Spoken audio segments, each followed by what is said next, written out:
Long time ago, in 1776, in Lexington, Kentucky, there was a man, and I knew him well.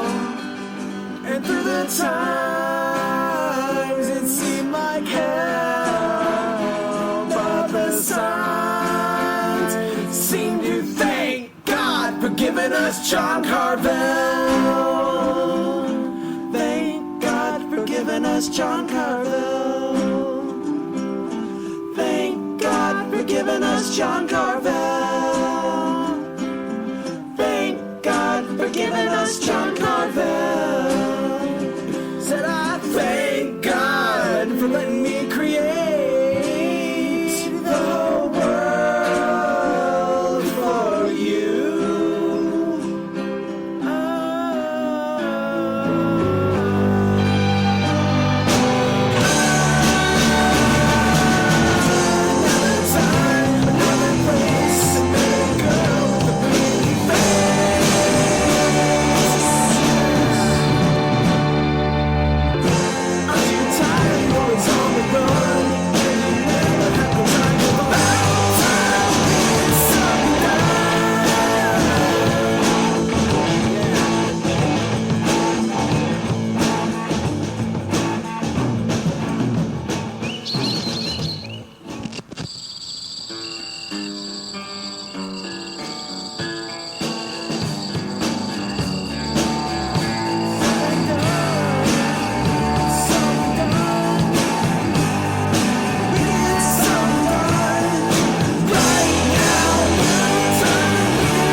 Now, let me tell you a story. The year was 1865, and old John Carvell, a real go-getter with more guts than good sense, done hopped the rattling steam train heading west. Ooh, what's that? I think I can hear the Great Western Express driving to the station right now.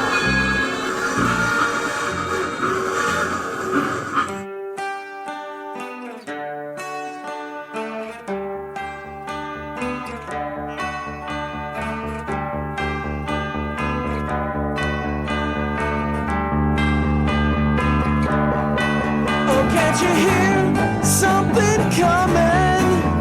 It's a brand new sensation.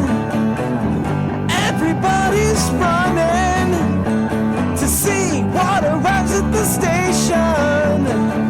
Hear the locomotive sound coming right to your town. They come from so far away to start a brand new life, and now they're gonna stay.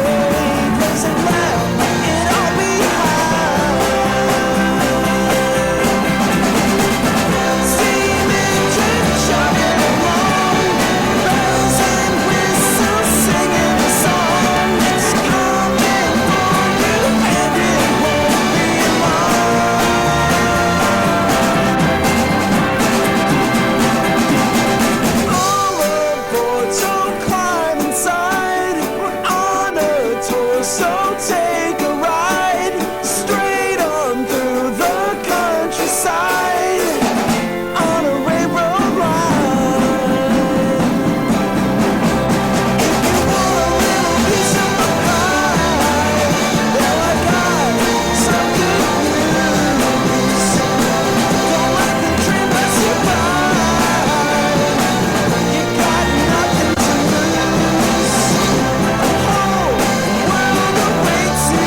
get something done, John said to himself on the train. He also said he was gonna find the scallywag science man, Scott Mordecai. Folks called him Smarty Guy on account of his brain being 3 parts lightning and 1 part mischief.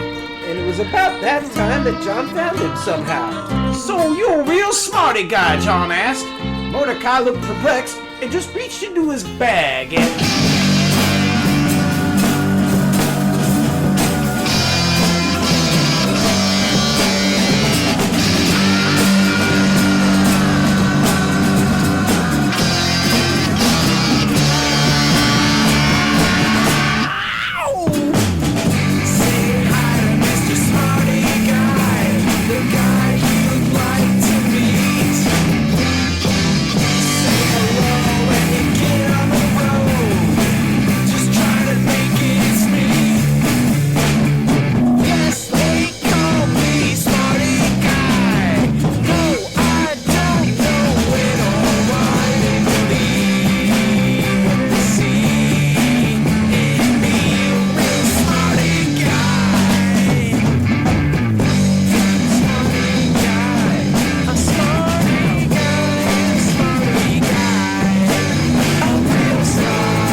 about that time that Smarty Guy blew up half the damn town trying to invent what would later be called the dum-dum. So he was laying low.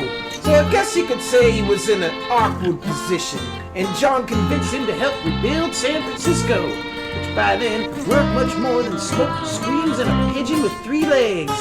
San Francisco? Smarty Guy yelled. Why? I hate San Francisco. John regaled Mordecai all of his beliefs, like the American dream, and e pluribus unum, and all that kind of American stuff, like taking charge and helping each other out.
Guy shrugged, said, "Okay, what an excellent idea. I'm going to San Francisco. Besides, I hate the Wild West and cowboys and such. But first, let me get my supplies." So Smarty Guy filled his magic bag full of all his finest medicinal taffy and jawbreakers and set off for an adventure of a lifetime.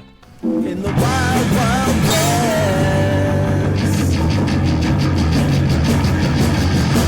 In the wild, wild west. Take your best shot. There's nothing you can guess. Yeah, but your feature on the spot. In the wild, wild west. Setting up shop in a brand new frontier. I want to get lost, but I won't find me here in the wild, wild west. In the wild, wild west.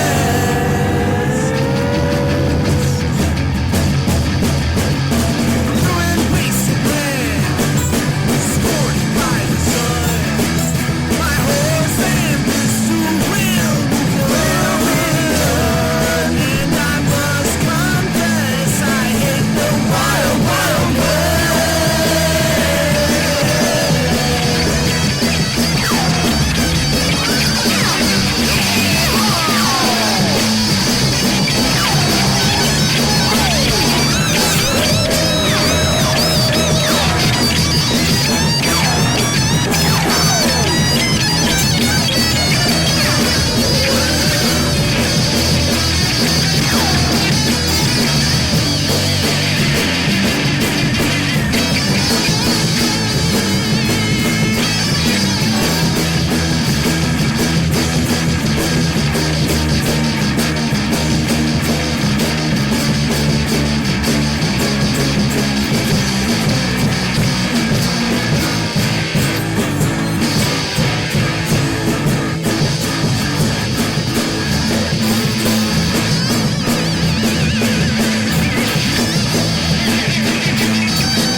They picked up Good Ole Dan, the most wootinest, tootinest master architect, or a sculptor, or miner, or something hard, I don't remember. He just got done building all sorts of courthouses, movie theaters, cathedrals, schools, all across America in the Greco-Roman style, because that was his favorite style to build buildings in. He was a short fella, rail thin, looked about half dead. John looked at him and said, "Now this is a man that understands fine architecture, I can tell." Good Ole Dan stood up, spit his jawbreaker on the floor and said, "As an expert painter, philosopher, astronomer, and architect, I would be glad to accompany you to San Francisco, John Carvell."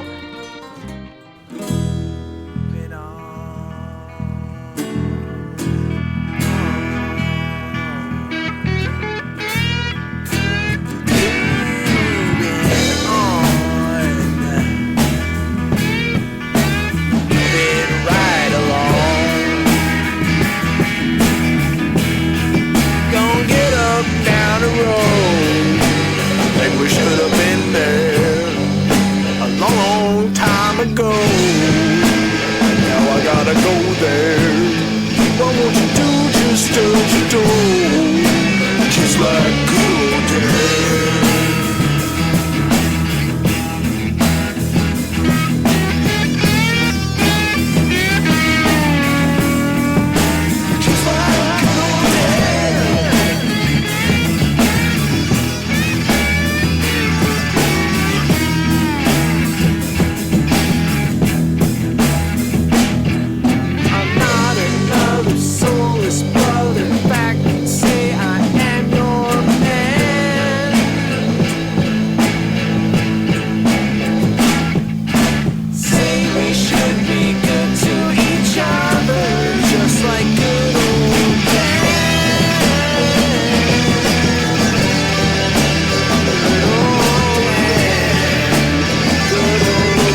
just about the time they limped into Fort Boy. Half a wagon, no water, one wheel held on by licorice and Laffy Taffy. Patch of pass behind us, desert ahead, and nothing but buzzards and God between us and Yuma.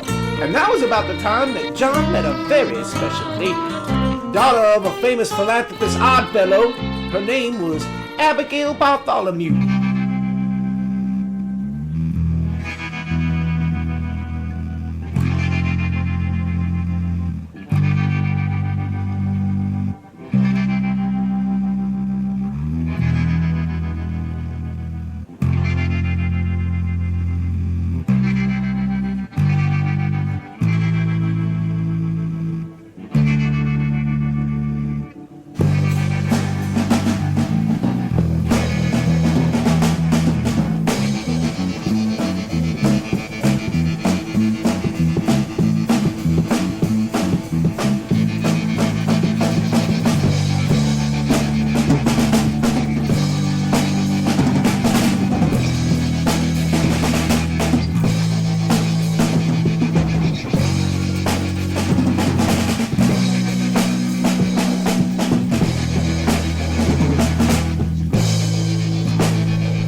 Well, that was just about the time they rolled into the ruins of San Francisco, only to find the place half buried in mud and everything cooked out.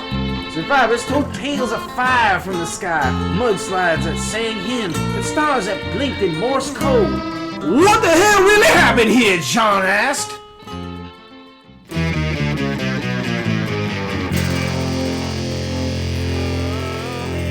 Now the sky is raining blood.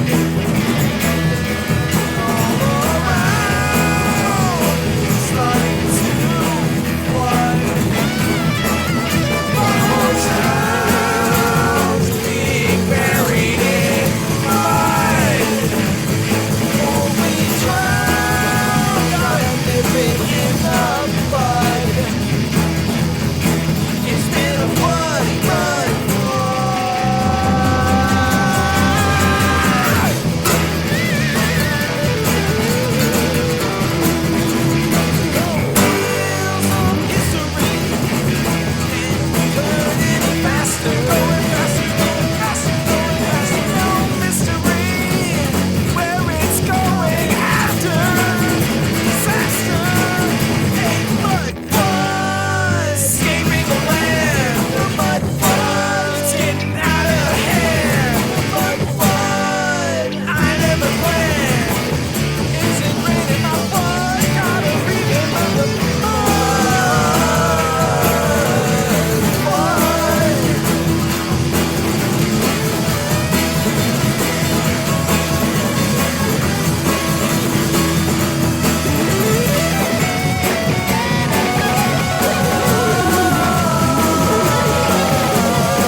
Yes, indeed. Mountains of mud scattered everywhere, covering all the pretty buildings and such.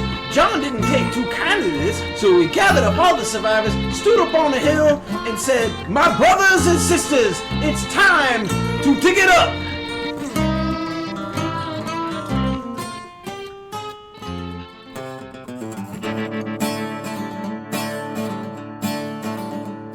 Come and look, just what I found.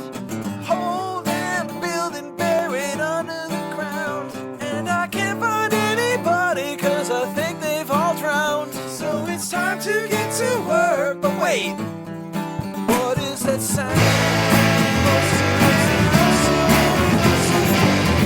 Closer every day. Gotta dig it up. Gotta dig it up. Gotta dig it up.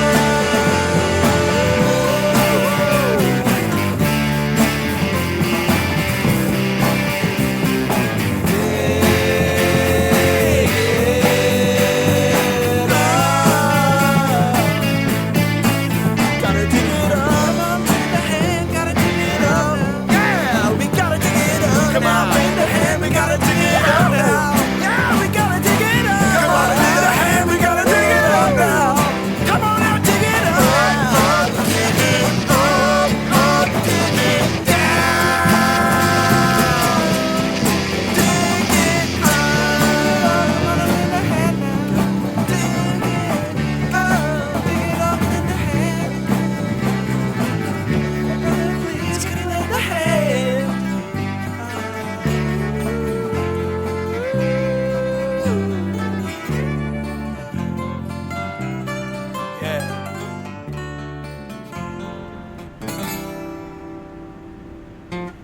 lend a hand. That's all John wanted the people to do, but he noticed some of the folk didn't really care for helping out when the city needed it. With fiery rage in his eyes, John marched down to their hovel and knocked on their door. Knock, knock, knock. Who's there, they asked. What are you here for?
Well, it's about time we get something done, John said to himself. If only somebody around here would... Wait a minute, that's it! John then stood up in the middle of town square and declared, I'm the mayor now!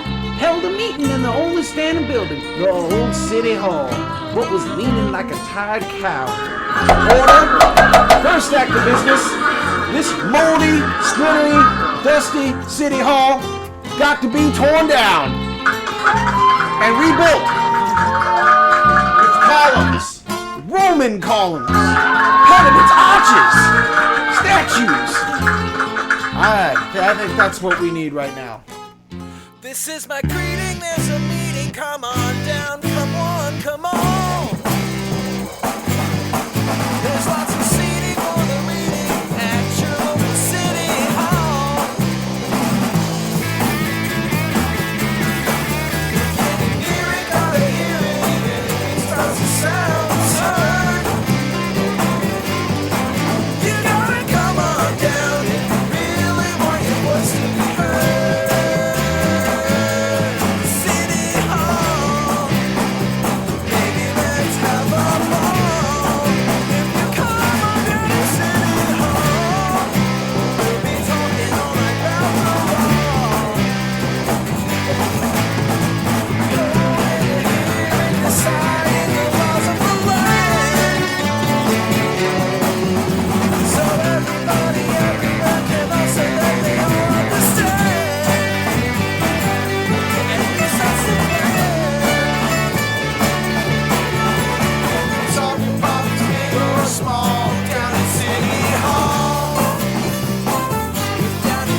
Nothing like a good city hall.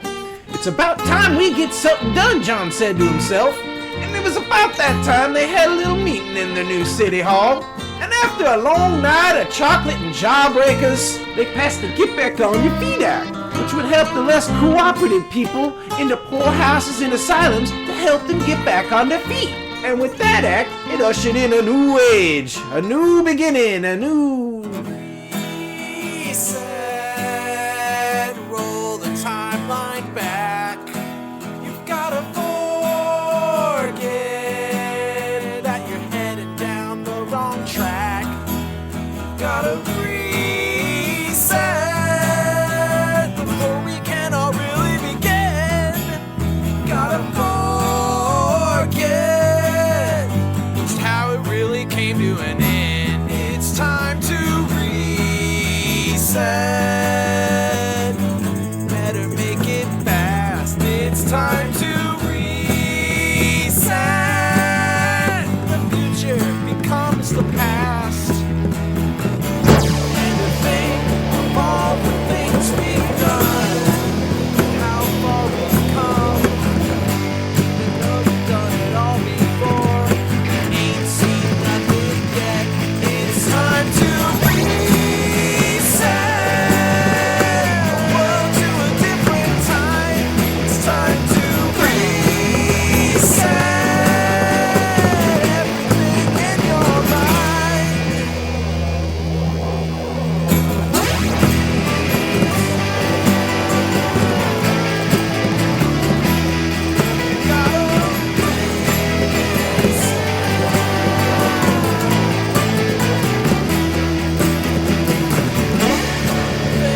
Of all the things we've done, how far we've come. You know you've done it all before. Ain't seen nothing yet. It's time to reset.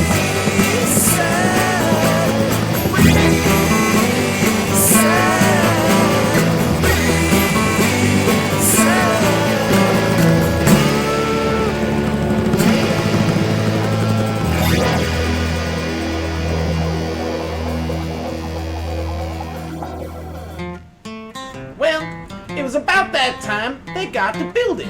Now, Sweet Abigail looked at the old wrecked cathedral and said, "Gee, I sure wish I could be married in that cathedral, but it's in too poor shape to suit my needs." So John set out to build the world's largest cathedral with 8 domes and 5 spires and whatever else Good Ole Dan wanted to throw in the mix.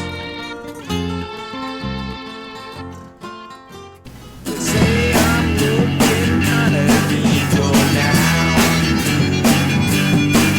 but it's something I bring to the people now. I will build a cathedral. I will build a cathedral. I will build a cathedral.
by brick, that cathedral was restored, built, founded, what have you. Meanwhile, Good Ole Dan was laying bricks, fixing up the rest of the town, and the whole thing was funded by Abigail. And Mr. Smarty Guy was tuning up all the bells and organs and all sorts of little contraptions. Hey there, Mr. Smarty Guy, John asked. When do you think it is we can have a Peak Point power restored to San Francisco?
Well, that was just about the time they went to raise the cathedral bell. And wouldn't you know it, that big old hunk of metal slipped his rig and squashed Good Ole Dan like a bug. What a shame, an architect dying on the day of his building's completion. Sad. He was buried at the cemetery at Sugar Hill Creek, behind his lumber mill, where they infused the wood with rock candy to give it extra strength.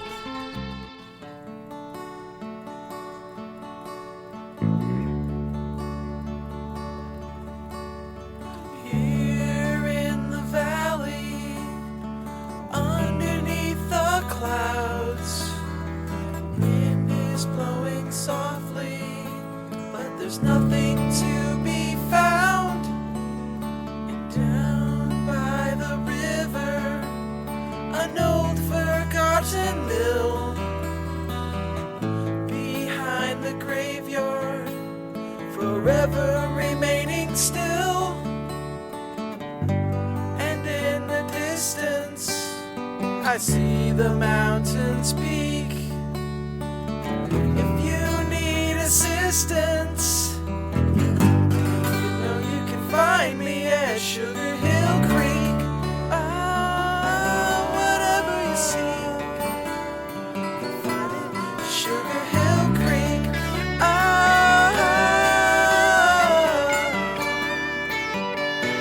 At Sugar Hill Creek. Ooh.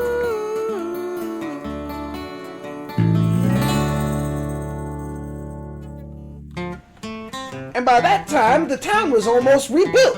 John said, "Strike while the iron's hot. This would be an excellent time to host a World's Fair." All of his workers put down his shovels, nodded and agreed. "Yes, that would be a great idea," said the strongest one.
Until the curtains fall.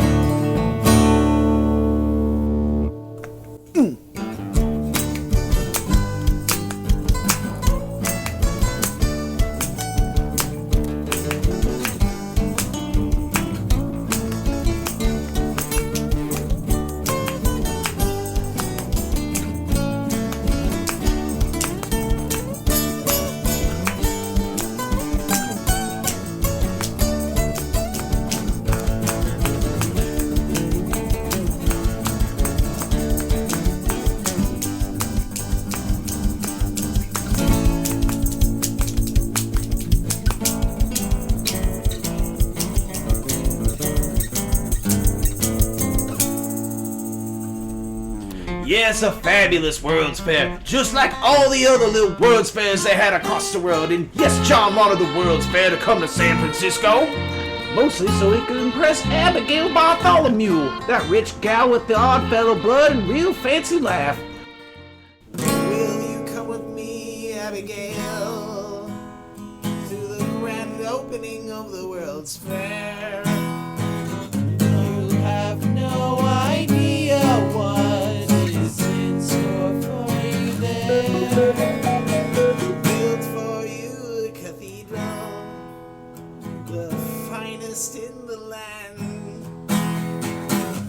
One day we will be married there, if you'd only take my hand.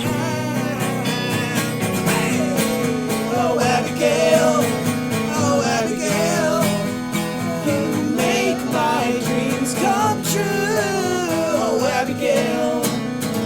Abigail, we'll be married soon.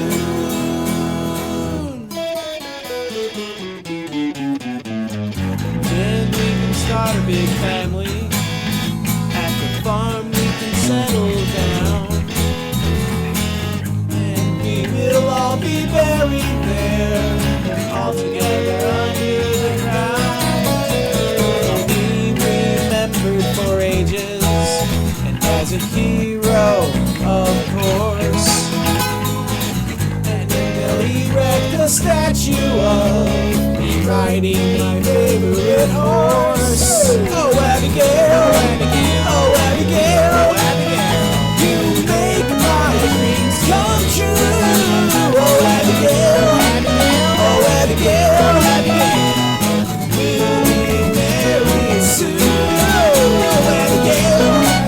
Oh, Abigail, you make my dreams come true. Oh, Abigail, we will be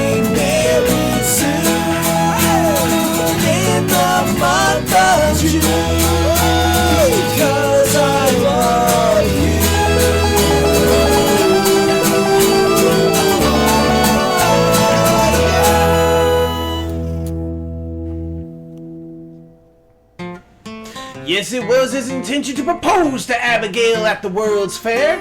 Seeing that he just completed the cathedral that she wanted to be married in, he figured it was a no-brainer. Abigail Bartholomew, will you marry me? Asked John on his knees. Yes, said Abigail. Yes, I will marry you. I'll marry the tar out of you. Hook, line, and sinker, and the town rejoiced, knowing their mayor will be married tonight. Problem was, he got confused mid-ceremony and accidentally married his horse, also named Abigail. Honest mistake, but it caused a ruckus. In his embarrassment, John knocked over a lantern or a pipe or maybe a jug of moonshine, no one's quite sure, and lit the whole darn city on fire. Fire! Fire! Fire! Fire!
That was the Great Fire of '66, which was bad until the Great Fire of '67, which was worse, but not near as bad as the Night of Hell's Revenge Fire in '68. How would they ever recover? But they did, and they all lived happily ever after. Well, of course, then came '69, the Year of the Flame, as they called it. Now that really set them back a few decades. By 1870, they built it back again. That ushered in a new golden age.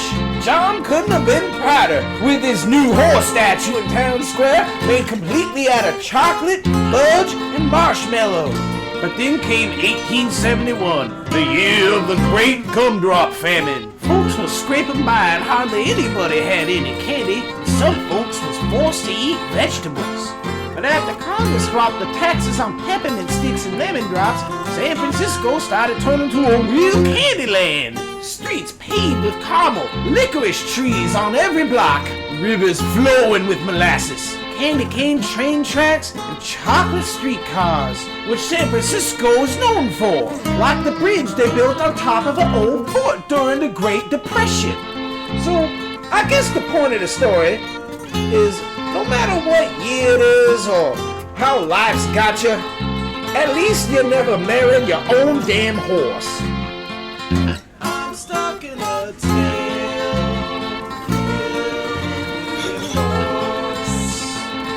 I'm sorry, Abigail. I married that horse.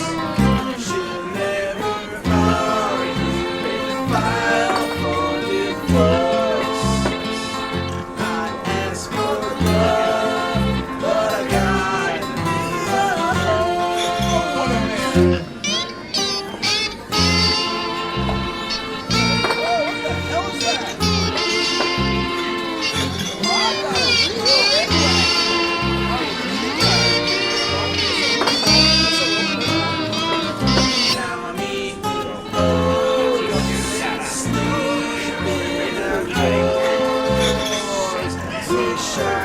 Twice before I married a horse.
something done.